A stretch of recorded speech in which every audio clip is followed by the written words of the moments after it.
Bonjour et bienvenue sur la chaîne de Rêve, Crée et Transmet, la chaîne pour vous aider à cultiver et à nourrir votre âme d'enfant. Je me présente, Mélissa Nittenberg, coach en rêve et créatrice de Rêve, Crée et Transmet. En parlant de rêve, de création et de transmission, j'ajoute souvent cette petite phrase qui est de cultiver votre âme d'enfant. Oui, mais comment fait-on pour cultiver son âme d'enfant, me direz-vous ? Eh bien justement, j'ai choisi aujourd'hui de vous donner 5 petites astuces pour vous aider à cultiver votre âme d'enfant et aussi à comprendre pourquoi et à quoi ça sert. C'est tout de suite après ça.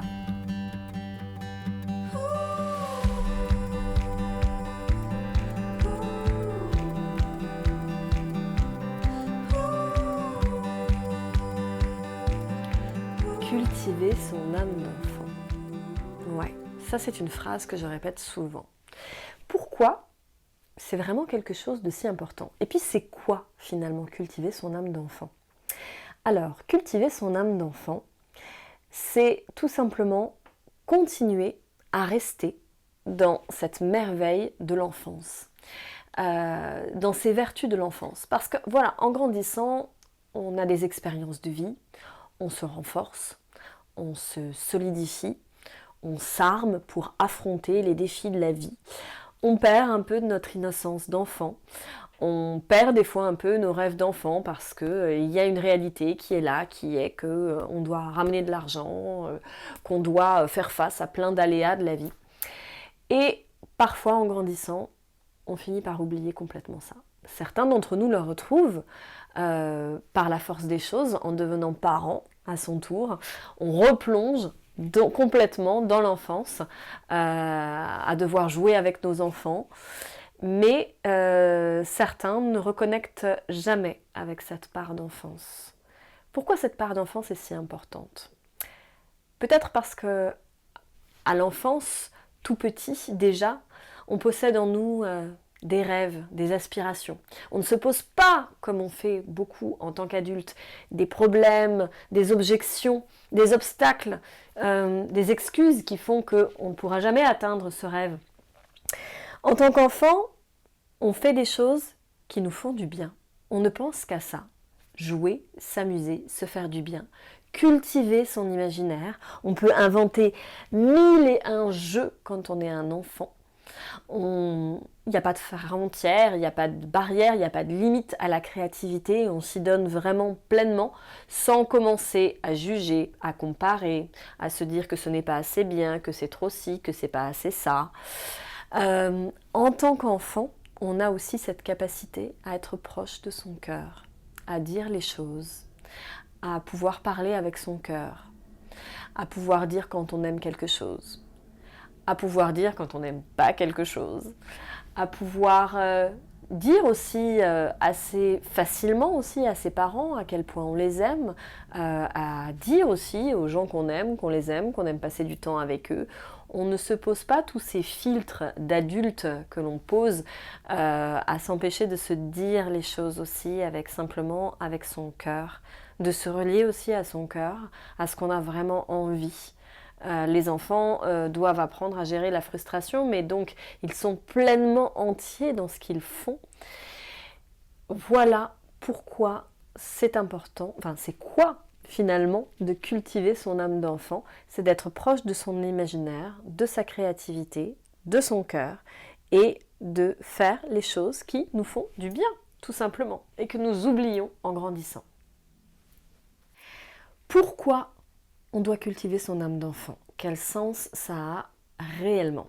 Alors, il y a une première chose qui peut être un peu plus subtile, dont certains parlent.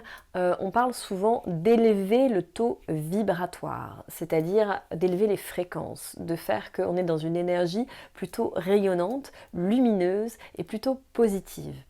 Cultiver son âme d'enfant, c'est important parce que ça nous permet d'élever ce taux vibratoire, de faire qu'on rayonne, qu'on est lumineux. Donc ça, c'est un élément très important. Après, j'ai noté toute plein de petites choses, donc je ne vais pas vous le cacher, je prends aussi mon petit cahier, pour vraiment vous faire comprendre le pourquoi, la finalité de ce que cela peut apporter de cultiver son âme d'enfant. Tout d'abord, ça vous connecte à la joie, ça vous connecte au rire. L'enfant est quelqu'un qui est entier dans les choses, les vit à 300%. Donc c'est aussi ça, cultiver son âme d'enfant. C'est développer son imaginaire, comme je le disais, un enfant ne va pas... voilà, si vous lui dites que là il y a une rivière, il y a une rivière, il la voit. On a mis une écharpe bleue et c'est une rivière. Donc c'est vraiment ce point important, développer l'imaginaire. Réveiller la créativité, il va pouvoir inventer des choses, utiliser des choses.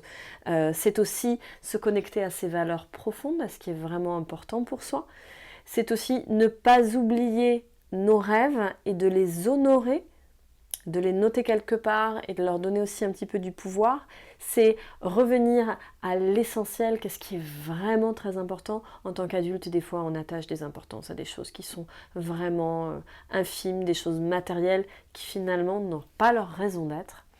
Et un dernier point aussi, c'est cette part qu'a l'enfant d'être plus léger, d'amener plus de légèreté dans votre vie, d'arriver à vous relier aussi à votre cœur, à vos émotions. Un enfant, il passe d'une émotion à une autre. Des fois, en tant qu'adulte, on se coupe de ça, on se coupe de nos émotions, il ne faut pas les exprimer, il ne faut pas les montrer.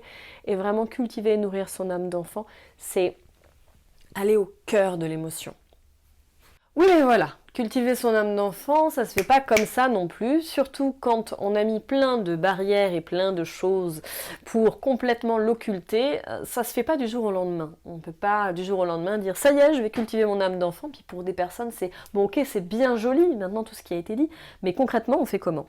Donc j'ai choisi de vous partager 5 petits outils que vous allez pouvoir réutiliser dans votre vie de tous les jours pour petit à petit cultiver et nourrir votre âme d'enfant.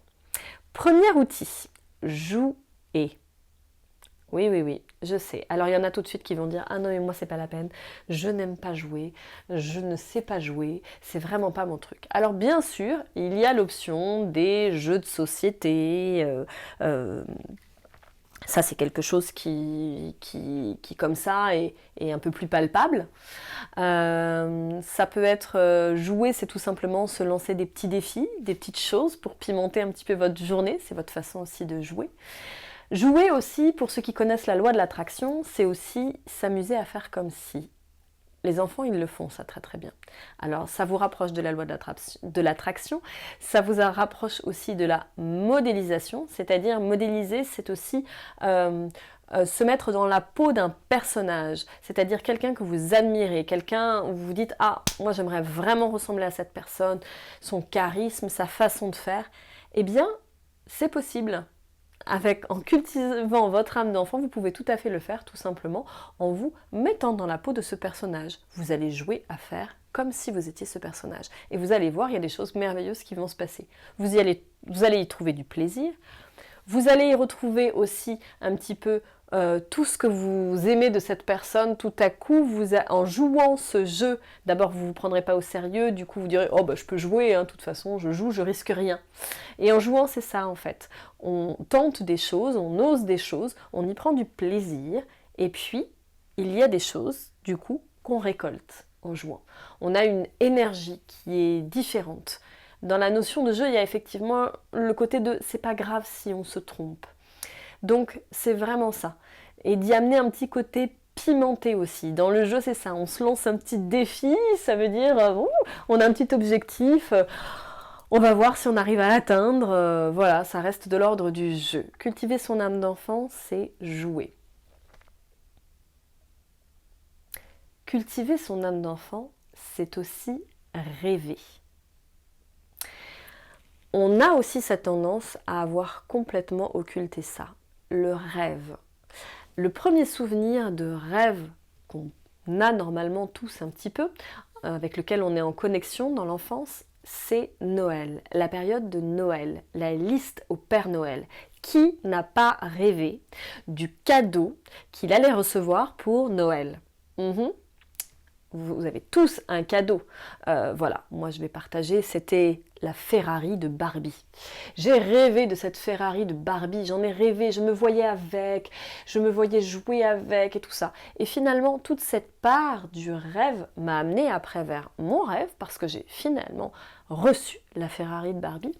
Mais c'est tout ce rêve-là, cette capacité à voir les choses qu'on aimerait avoir, à voir l'endroit où on aimerait être. Il n'y a qu'à voir quand vous réfléchissez aussi sur une destination de vacances. Voilà un exercice assez facile pour vous connecter au rêve en tant qu'adulte. C'est cette capacité à rêver sur la future destination de vacances. Vous vous y voyez sur cette île déserte, sur ce petit palmier avec ce petit cocktail, les pieds dans le sable, près de l'eau, ou ça peut être encore autre chose. Mais la notion du rêve est quelque chose à muscler, à cultiver un maximum. Pourquoi ?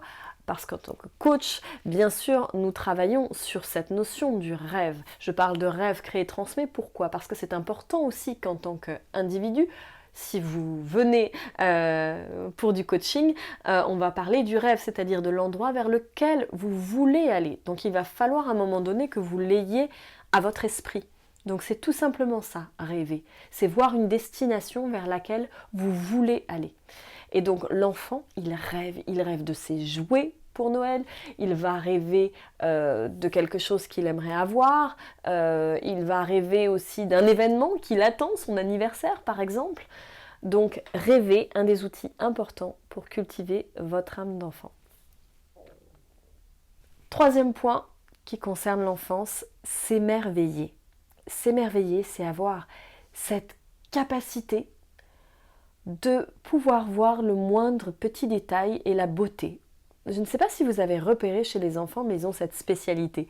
Ils vont bloquer sur un escargot qui passe parce que c'est fabuleux, ça fait toute une petite traînée lumineuse et en même temps il y a les oreilles et puis il y a ce corps qui bouge et la coquille et ils arrivent à tout vous décrire et ils peuvent passer par exemple 5 minutes à vous parler du petit escargot qui passe et de à quel point c'est beau. Et en tant qu'adulte, on a tendance à se concentrer sur les choses les moins agréables de la vie. Et quand on va vous demander votre journée, ah oui, mais c'est passé ça, c'est ça, c'est ça.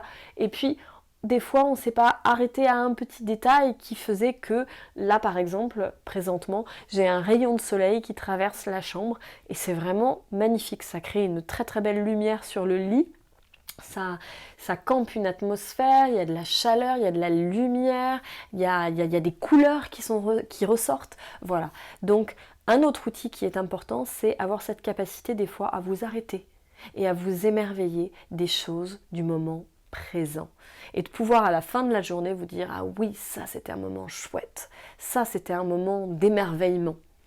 L'enfant a cette capacité, si vous avez des enfants, je vous invite vraiment à observer chez eux cette faculté qu'ils ont et à, pour le coup, les modéliser par rapport à ça. Tout à l'heure, j'ai parlé aussi du cœur. Le cœur est quelque chose de fondamental. L'enfant vit les choses pleinement. L'enfant a besoin aussi de se sentir aimé. Nous avons tous besoin de nous sentir aimés aussi pour vivre. Et l'amour, plus profondément, c'est vraiment quelque chose d'important. L'enfant va le rechercher tout particulièrement vis-à-vis de ses parents, mais pas que. Ça peut être aussi dans la fratrie, les oncles, les tantes, les grands-mères, les grands-pères, etc. Un outil précieux qui va vous sembler vraiment ridicule, mais qui est beaucoup utilisé notamment dans les pays anglo-saxons.